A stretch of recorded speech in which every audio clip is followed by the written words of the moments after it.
Hi, I'm Lee Stone, and this is your MaxiForex Week in Review. Today, we will cover some of the major financial events heating up the headlines and discuss how they may impact the global currency markets. To begin, let's take a look at last week's risers and fallers. The euro had an outstanding week against the dollar, making gains of 3.5% and last trading at 134.91. The British pound continued its gains from the previous week, moving up 1.3% versus the dollar and closing Friday trading at 158.25. The dollar-yen fell 1.8% on the week, last trading at 84.26, while the U.S.-Canadian dollar pair also saw a drop, falling 0.6% to close at 102.54. Oil reversed its losses of more than 3.5% from the week ending on September 19th by jumping 3.85% on this last week, to close at $76.49 a barrel.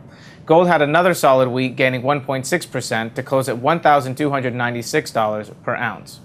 Scrutiny of China's economic policies is once again in the headlines this week, as the U.S. and EU continue to put pressure on the Chinese government to allow the yuan to rise. The U.S. Congress will be meeting this week to vote on legislation regarding this matter. In commodities news, gold has once again reached a record high, climbing over $1,300 per ounce with few signs of slowing down. To get more on this, let's turn now to analyst Martin Smith. Martin, how are you? Fine, thanks, Lee. So tell us, Martin, what has been happening with gold recently? Well, the rise is quite remarkable, isn't it? In 2010 alone, gold has increased 18%, outperforming global equities, treasuries, and most industrial metals. In the last 2 weeks alone, gold has gained over 4%, and in 6 of the last 7 sessions, it has reached record levels, and gold futures are rallying to all-time highs. Now, there appear to be several factors playing into this most recent surge, but the main culprit seems to be inflationary concerns. Many in the market are expecting the Fed to relax monetary policy and implement what is called quantitative easing, which effectively means that the Fed is going to pump billions of new dollars into the economy in order to buy up government debt. Any influx of new currency raises concerns of inflation, which is why investors are finding gold as an attractive hedge against it. On another note, silver futures have reached a 30-year high, which is something to watch out for, I think. We're seeing a lot of investors moving towards silver as a substitute for gold. Silver gained, in fact, 2.8% this week and 14% for the third quarter of this year. Investors are starting to pick up on silver, which could help increase prices for the metal. I think that we'll see a continued climb for both silver and gold, especially leading up to any potential Fed action.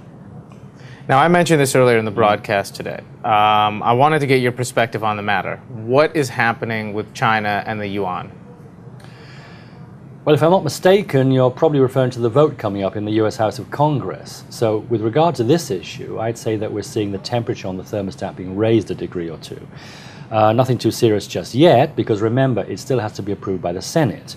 Now, so your viewers can understand, the main article for this piece of legislation would allow companies to petition for higher duties on imports from China in order to compensate for the effect of a weak currency.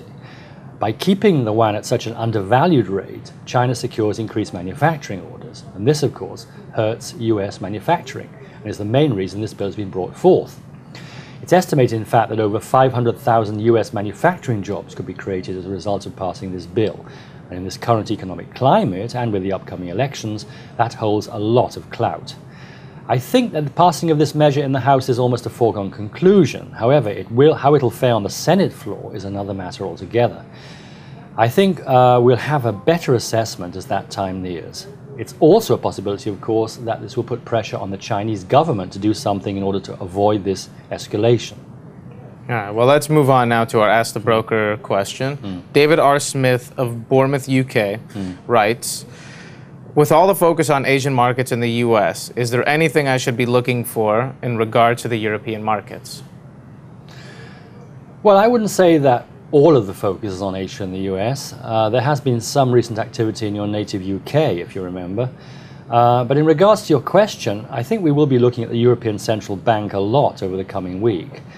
European banks are preparing to pay back over 200 billion in loans to the central bank, and this will take away a lot of excess liquidity. The ECB is still very likely to provide short-term loans, as many are expecting this to remain, of course, a slow recovery. Well, thank you very much, Martin. We hope you enjoyed our weekly review, and we hope you will join us next week.